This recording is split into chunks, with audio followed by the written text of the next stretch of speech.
Hello friends, welcome to ring for luck. இன்றைக்கி நம்ம பார்க்க போகிறது டோனட். அது செய்ய தேவையான பொருட்கள். ஃபஸ்ட்டு ஒரு அரை கப் பால் ஊற்றிக்கலாம் ஒரு பவுலில். இந்த பால் வந்து நம்ம கை பொறுக்கிற சூட்டுக்கு இருக்கணும்.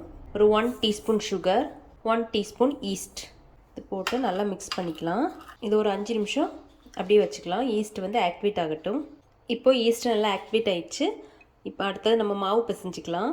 ஒரு பவுலில் 2 கப் மைதா மாவு, 1/4 கப் சுகர், அரை டீஸ்பூன் உப்பு, ஒரு முட்டை, 2 டேபிள் ஸ்பூன் பட்டர் வந்து ரூம் டெம்பரேச்சரில் இருக்கணும். இது இவ்வளோ போட்டு ஃபஸ்ட்டு மிக்ஸ் பண்ணிக்கலாம். இப்போ மிக்ஸ் பண்ணியாச்சு. அடுத்தது நம்ம இந்த ஈஸ்ட் மில்க் அதை ஊற்றிக்கலாம். ஊற்றி இந்த மாவை நல்லா ஒரு 5 நிமிஷம் நல்லா சாஃப்டான மாவாக பிசைஞ்சு எடுத்துக்கலாம். இது வந்து இந்த மாவு மிக்ஸ் பண்ணும்போது நம்ம கையில் ஒட்டுற மாதிரி தான் இருக்கும். அப்புறமா நம்ம பிசைய நல்லா வந்துடும். இப்போ மாவு நல்லா பிசைஞ்சாச்சு, நல்லா சாஃப்டாக இருக்குது. இப்போ இதை வந்து வேறொரு பவுலில் கொஞ்சமாக எண்ணெய் தேய்ச்சிக்கலாம். தேய்ச்சி நம்ம ரெடி பண்ணி வச்சுருக்கிற மாவை அதில் வச்சுக்கலாம். அதுக்கு மேலே கொஞ்சமாக எண்ணெய் தேய்ச்சி வச்சுக்கலாம். இதை அடைச்சி வச்சு ஒரு 2 மணி நேரம் ஊற வச்சுக்கலாம், நல்லா டபுளாக வர்றது வரைக்கும். இப்போ 2 மணி நேரம் ஆயிடுச்சு. மாவு வந்து நல்லா டபுள் ஆயிடுச்சு. இப்போ இதை வந்து ஒரு ஒர்க் ஏரியாவில் மாற்றிக்கலாம். கொஞ்சம் விரிச்சிக்கலாம். சப்பாத்தி கட்டை யூஸ் பண்ணி விரிச்சிக்கலாம். நல்லா மெல்லிசாகவும் இல்லாமல் திக்காகவும் இல்லாமல் இந்த மாதிரி விரிச்சிக்கலாம்.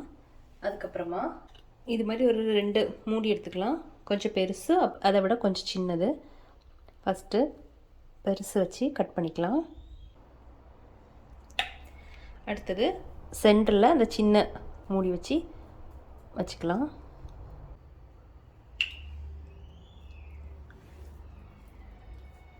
இது மாதிரி நம்ம எல்லாமே ரெடி பண்ணி எடுத்துக்கலாம்.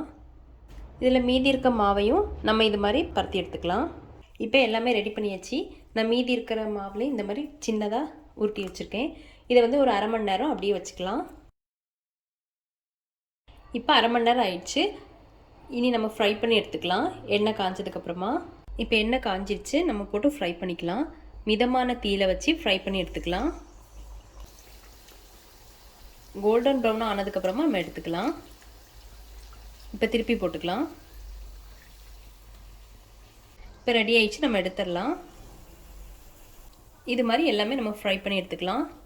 இப்போ எல்லாமே ஃப்ரை பண்ணி எடுத்தாச்சு. நீ அடுத்தது ஒரு அரை கப்பு சுகர் எடுத்து பொடிச்சு வச்சுருக்கேன்.